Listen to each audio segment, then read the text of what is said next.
Starting off pretty strong here on my Montreal Tea Tour. The good, the bad, the ugly, and the yummy. Montreal Tea Tour, stop number 1. My first afternoon tea in Montreal, Quebec was at Le Parloir, and I dined here by myself. More about that in a minute. This is a tiny tea room which has a good Google rating, no website, no email, but it does have a telephone number if you wish to call them to book a reservation. How does a business survive nowadays without a basic website? They are on Instagram, but make a post only once every few months. Je ne sais pas. Let's get into it, starting with the good. I would say that generally the food here was good. There was a good menu presented with an option to choose foie gras or roast beef. I chose the roast beef and asked about the salmon being swapped out for a mushroom crostini from the vegetarian menu. So there were 5 savory bites and they tasted good. I did not like the duck, but that's just because it's not a flavor I enjoy. I liked the mushroom crostini best because I love mushrooms. There was 1 scone served, which I'll save for the end. The sweets, I received 4 items, which included a panna cotta, a strawberry cake, a chocolate bonbon, and a macaron. I don't love the consistency of panna cotta, but there was nothing wrong with it. The cake was fine, and the bonbon was yummy. And, well, we know I don't care for macarons, those stupid little cookies. There was diversity in the offering, so that was good. So while these particular sweets were not my favorite, there was nothing wrong with them being served at afternoon tea, so I would not deduct points here. Overall, the food hit the mark for me and was fresh, diverse, and tasted good. Hence, it's being classified as the good. The bad, funny story. I had a reservation for 2 guests, but we could not find any parking after looking for 20 minutes.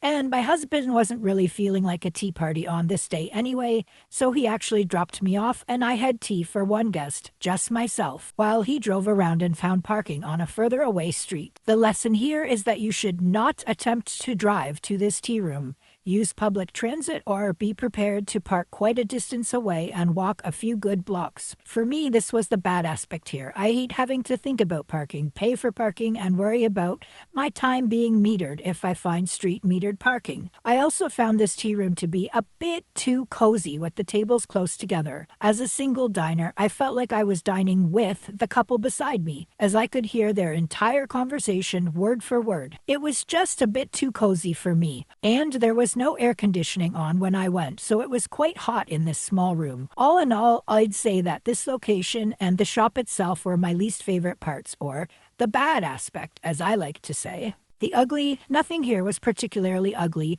The table setting was fine with proper teacups and a linen napkin. I had to ask for a small spoon to stir the sugar in my teacup, and I noticed that none of the other tables had teaspoons either. Kind of bizarre. Anyway, I would not classify anything as ugly here. There were about 20 teas to choose from. The tea menu was a bit lackluster in its size and being held together with a metal ring, but it did describe the teas and organize them nicely, so that was good.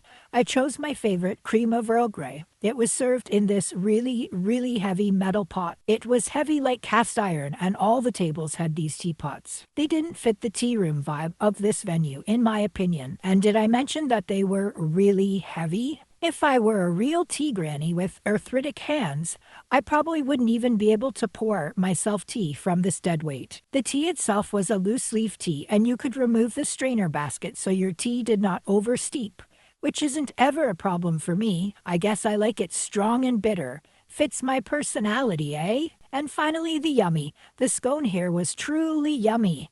It seemed like a classic scone to me, which was cakey in my summation. It was served with a portion of real clotted cream and strawberry jam.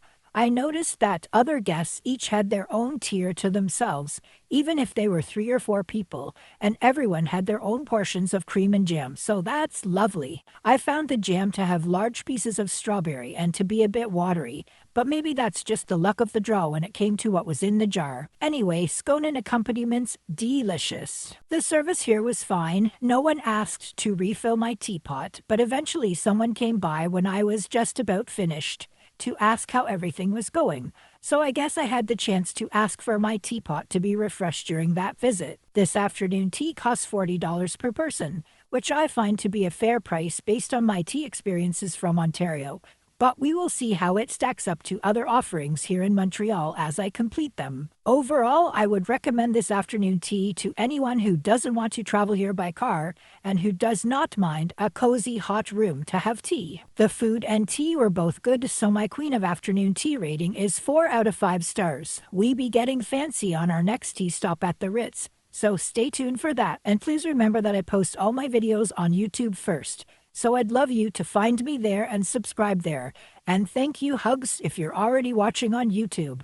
See you at the Ritz, tea friends!